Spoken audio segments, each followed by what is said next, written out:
Hello guys अगर हम triple C course करते हैं या ओ लेवल कोर्स करते हैं तो उसके लिए हमें सबसे पहले MS Word, Excel, PowerPoint, Access और इंटरनेट की नॉलेज होनी चाहिए। उसके अलावा भी काफ़ी सारी ऐसी बेसिक बातें हैं कि जिनके बारे में अगर हमें नॉलेज नहीं है तो हम एग्ज़ाम क्लियर नहीं कर पाएंगे।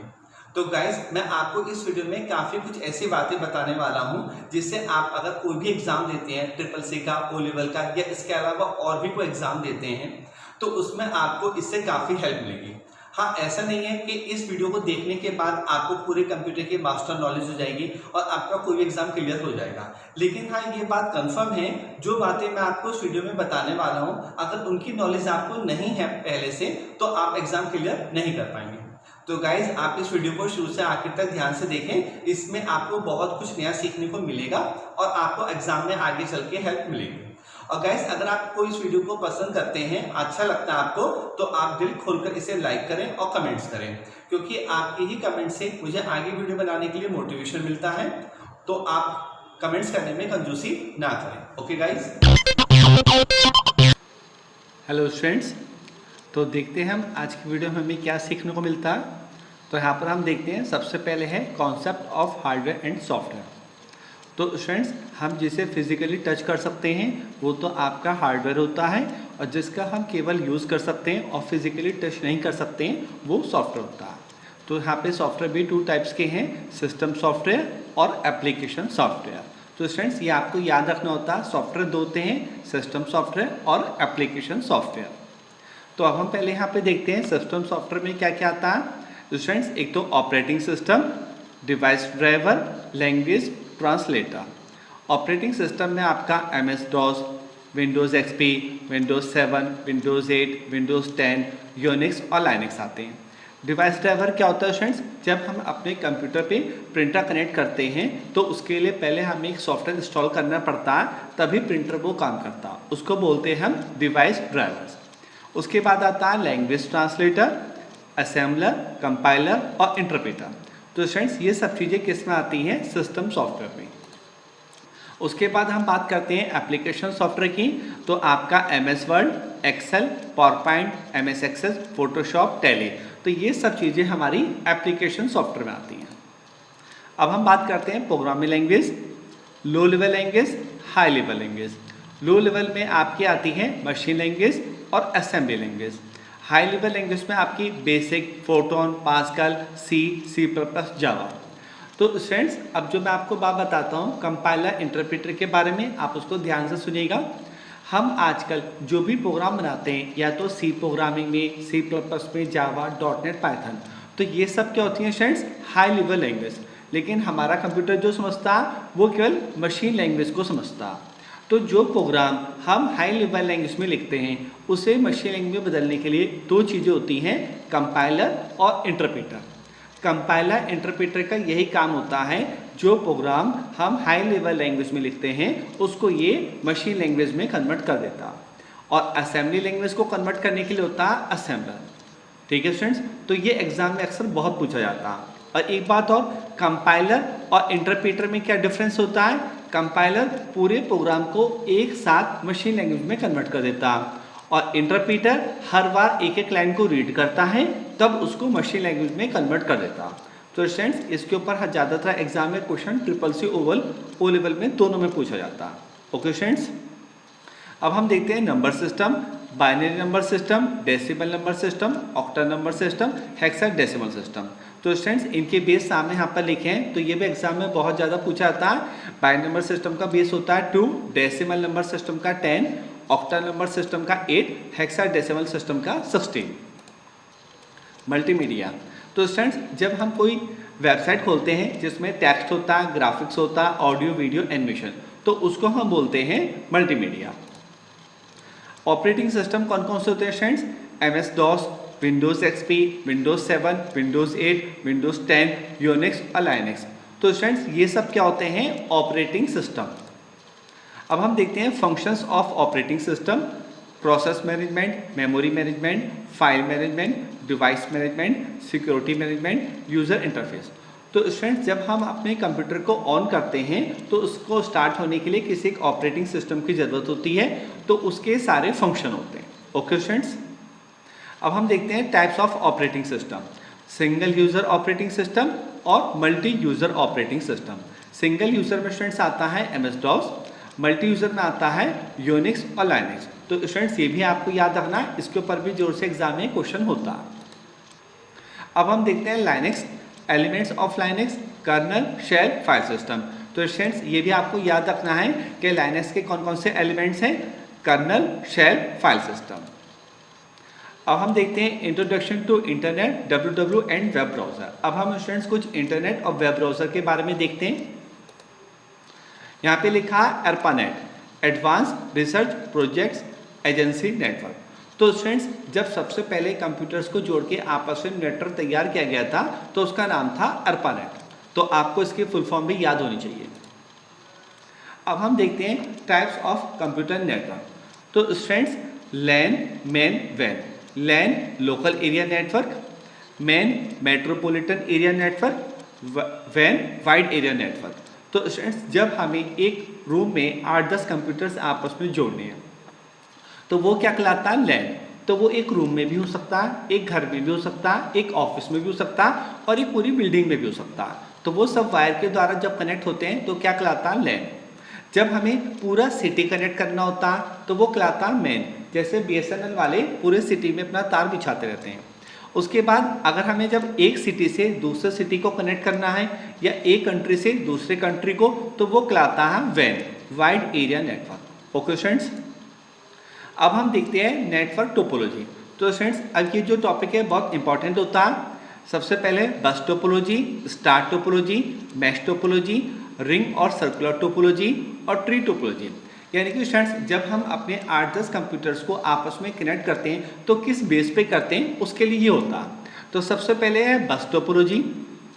स्टूडेंट्स इसमें सारे कंप्यूटर एक सिंगल लाइन में एक सिंगल चैनल पे होते हैं। इसमें कंप्यूटर्स में आगे ऐड करना आसान काम होता है और इसमें अगर मान लीजिए एक कंप्यूटर दूसरे कंप्यूटर पे जब डाटा भेजता है तो फिर बाकी कंप्यूटर नहीं भेज सकते हैं। लेकिन हाँ अगर किसी एक कंप्यूटर का नेटवर्क डिस्टर्ब हो गया तो आगे तक का नेटवर्क डिस्टर्ब हो जाएगा।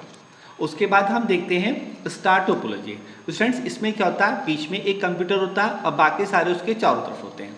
तो जो बीच वाला कंप्यूटर होता है उसको हम बोलते हैं सर्वर और बाकी कंप्यूटर क्या कहलाते हैं, क्लाइंट।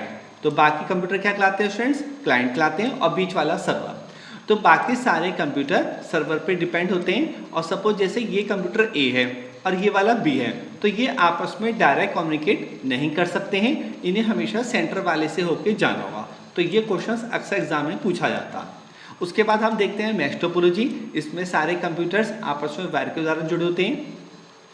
रिंग और सर्कुलर टोपोलॉजी, इसमें सारे कंप्यूटर एक सर्कल के फॉर्म में होते हैं। इसमें ना कोई सर्वर होता और ना कोई क्लाइंट होता। उसके बाद ट्री टोपोलॉजी, तो इसके बाद इसमें क्या होता है, सबसे ऊपर एक कंप्यूटर होता है, फिर उसके नीचे दो, उसके नीचे दो, इस तरह से बढ़ता रहता है। तो ये ट्री टोपोलॉजी में होता है। अब हम बात करते हैं कम्युनिकेशन मीडिया, गाइडेड मीडिया और वायर टेक्नोलॉजीज, अनगाइडेड मीडिया और वायरलेस टेक्नोलॉजी। जब हम स्टूडेंट्स किसी दो कंप्यूटर्स को आपस में जोड़ना है तो या तो हम वायर के द्वारा जोड़ेंगे या वायरलेस के द्वारा, जैसे वाईफाई या ब्लूटूथ। ओके स्टूडेंट्स, अब हम देखते हैं गाइडेड मीडिया और वायर टेक्नोलॉजी। तो सबसे पहले एथरनेट केबल और ट्विस्टेड पेयर, फिर कोएक्सियल केबल और फाइबर ऑप्टिक केबल। तो एक तो हम अपने कंप्यूटर में नेट चलाने के लिए इस केबल का यूज़ करते हैं, एथरनेट केबल और ट्विस्टेड पेयर का। उसके बाद कोएक्सियल केबल, जिससे हमारे घर में डिश चलता है, आपने देखा भी होगा इस केबल को। फिर उसके बाद आता है फाइबर ऑप्टिक केबल। अब तक नेट चलाने के लिए जो लेटेस्ट वायर आया है वो आया है फाइबर ऑप्टिक केबल। इसमें नेट की स्पीड सबसे अच्छी आती है और स्टूडेंट्स इसके अंदर एक ग्लास की लेयर होती है जिसको हम बोलते हैं कोर। ओके स्टूडेंट्स, अब हम देखते हैं अनगाइडेड मीडिया और वायरलेस टेक्नोलॉजी, यानी कि बिना वायर के भी किस किस तरह से कंप्यूटर में नेट चल सकता है। तो उसके लिए होता है radio wave transmissions, satellite communication, infrared wave transmissions और ब्लूटूथ। अब हम देखते हैं मॉडल्स ऑफ कंप्यूटर नेटवर्क, यानी कि कंप्यूटर नेटवर्क के कौन कौन से मॉडल्स होते हैं। तो स्टूडेंट्स एक तो होता है क्लाइंट सर्वर नेटवर्क और एक पीयर टू पीयर नेटवर्क। तो स्टूडेंट्स क्या होता है, जब हम अपने 8-10 कंप्यूटर्स को आपस में जोड़ते हैं तो उसमें मेन एक कंप्यूटर होता है, वो कहलाता है सर्वर और बाकी सारे कंप्यूटर क्या कहलाते हैं, क्लाइंट। तो बाकी सारे कंप्यूटर सर्वर पे डिपेंड होते हैं। हमारा मेन जो डाटा होता है वो हर कोई सर्वर में होता है और अगर सपोज सर्वर बंद हो जाता है तो बाकी कंप्यूटर वर्क नहीं करेंगे। लेकिन पीयर टू पीयर नेटवर्क में क्या होता है, सारे कंप्यूटर की इक्वल कैपेबिलिटीज़ होती है, इक्वल रेस्पॉन्सिबिलिटीज़ होती हैं, और कोई ना इसमें क्लाइंट होता, ना कोई सर्वर होता, और ना कोई कंप्यूटर किसी दूसरे कंप्यूटर पे डिपेंड होता। आमतौर पे सभी इंस्टीट्यूट वगैरह में पीयर टू पीयर नेटवर्क का ही यूज़ होता। उसके बाद हम देखते हैं सर्विसेज ऑन इंटरनेट, मतलब हमें इंटरनेट की क्या क्या सर्विसेज मिलती हैं। तो हम देखते हैं www and website, communications on internet, other services on internet. तो एक तो हम स्टूडेंट्स इंटरनेट के द्वारा वेबसाइट बहुत खोल सकते हैं, हम आपस में कम्युनिकेट भी कर सकते हैं, और भी कुछ सर्विसेज हैं जो अभी हम आगे देखेंगे इंटरनेट की। ओके स्टूडेंट्स, तो हम देखते हैं www एंड वेबसाइट से रिलेटेड कौन कौन सी सर्विसेज हमें अवेलेबल हैं। Web page, website, web browser, web server, web address, URL की फुल फॉर्म होती है यूनिफॉर्म रिसोर्स लोकेटर। तो स्टूडेंट्स जब हम कोई वेबसाइट खोलते हैं, हम लिखते हैं www.amarujala.com, तो उसी को ही URL कहा जाता है। Okay students, domain name, domain abbreviation और डोमेन नेम सिस्टम DNS। अब हम देखते हैं कम्युनिकेशंस ऑन इंटरनेट पे किस किस तरीके से कम्युनिकेशंस होता है। तो blogs, news group, chat, email, electronic mail. अब हम देखते हैं और भी सर्विसेज हैं इंटरनेट की, other services on internet, video conferencing, e learning, e banking, e shopping, e reservation, e commerce, M-कॉमर्स, सोशल नेटवर्किंग। अब हम देखते हैं preparing computer for internet access, मतलब इंटरनेट का यूज़ करने के लिए हम कंप्यूटर को कैसे तैयार करते हैं। ISP and examples, ISP internet service provider, broadband, dial-up, wifi. तो स्टूडेंट्स जो हमें इंटरनेट की सर्विस प्रोवाइड करता है या जो कंपनी हमें इंटरनेट का कनेक्शन देती है, तो वो कहलाता है ISP इंटरनेट सर्विस प्रोवाइडर। अब हम देखते हैं इंटरनेट एक्सेस टेक्निक, मतलब कंप्यूटर में इंटरनेट चलाने की कौन कौन सी टेक्निक होती हैं। तो यहाँ पे है सबसे पहले dial up connection, broadband connection और wireless connection. Dial up connection पहले होता था जब टेलीफोन लाइन का वायर हमारे कंप्यूटर तक आता था और हम उससे कनेक्ट करके कंप्यूटर में नेट चलाते थे। फिर उसके बाद अब तो होता है ब्रॉडबैंड कनेक्शंस और वायरलेस कनेक्शन होता है, जैसे कि वाईफाई। अब हम देखते हैं ब्रॉडबैंड कनेक्शन में कौन कौन से होते हैं। Digital subscriber line DSL, cable modem, fibre optic, broadband over power line. Wireless connection कौन कौन से होते हैं। Wireless fidelity, WiFi, world wide interoperability for microwave access. तो स्टूडेंट्स आपको वाईफाई की भी फुल फॉर्म याद होनी चाहिए, ये भी एग्जाम में पूछी जाती है। अब हम देखते हैं integrated service digital network ISDN। तो स्टूडेंट्स नेट चलाने के लिए ये एक स्पेशल लाइन होती है, वायर होता है, जिससे हमारे कंप्यूटर में नेट चलता है, और इसमें जो स्पीड आती है वो 2-4 टाइम्स ज़्यादा आती है, मतलब इसमें स्पीड नेट की 2-4 टाइम्स ज़्यादा होती है। अब हम देखते हैं web browsing software, text based web browser और ग्राफिकल बेस्ड वेब ब्राउज़र।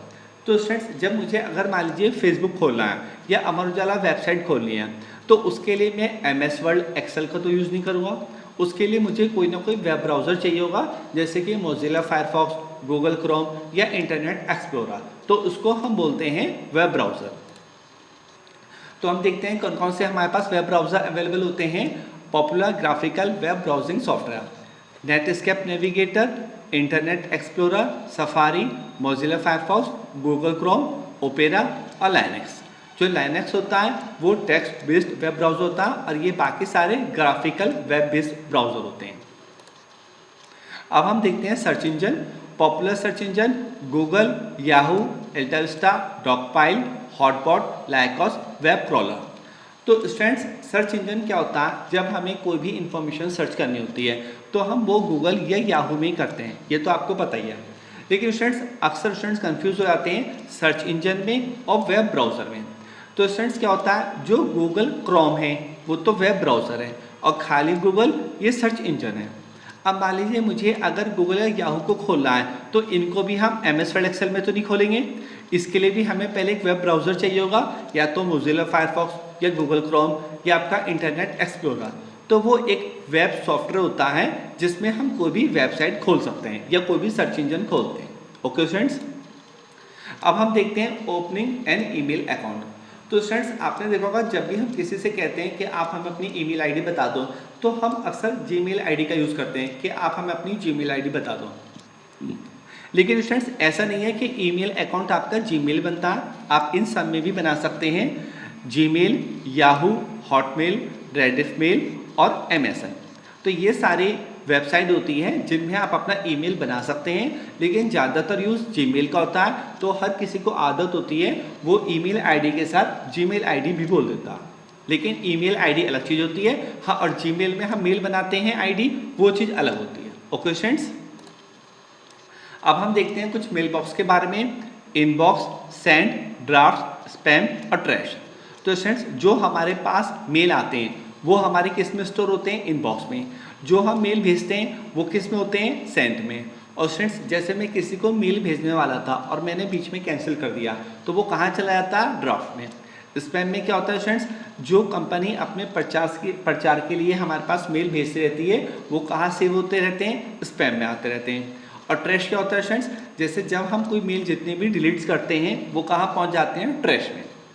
अब स्टूडेंट्स यहाँ पे लिखा है CC carbon copy, BCC blind carbon copy.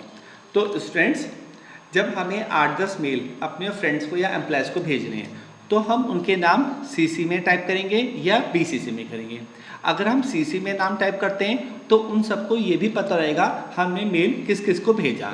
लेकिन अगर हमने उन सब के नाम BCC में लिखा है तो उन्हें किसी को ये नहीं पता होगा हमने ये वाला मेल किस किस को और भेजा है।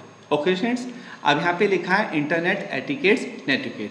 तो स्टूडेंट्स जब आप नेट का यूज़ करते हैं, कोई भी सोशल वेबसाइट खोलते हैं, फेसबुक या कुछ और भी, तो उसमें आपको गलत शब्दों का इस्तेमाल नहीं करना होता, कोई एब्यूज वर्ड यूज़ नहीं करने होते हैं, आपको सही शब्दों का यूज़ करना होता। तो उसके लिए नियम कानून बने हुए हैं, उसको हम बोलते हैं इंटरनेट एटिकेट्स, ठीक है। और तो उन्हीं रूल्स को लिए बना हुआ है नेटिकेट। तो एटिकेट्स का मतलब ये होता है शिष्टाचार, कि जब हम आपस में बात करें तो हम सभ्य तरीके से करें, सही शब्दों का इस्तेमाल करें। तो उसके लिए जो नियम कानून बना हुआ है वो बना हुआ है नेटिकेट्स। ओके स्टूडेंट्स, तो आज की वीडियो में हम इतना रहने देते हैं। स्टूडेंट्स जब आप इस वीडियो को शुरू से लेकर आखिर तक 2-3 बार देखेंगे तो ये सारी बातें आपके माइंड में अच्छे तरीके से सेट हो जाएंगी और इन सारी चीज़ों का एग्जाम में बहुत यूज़ होता है। Okay students.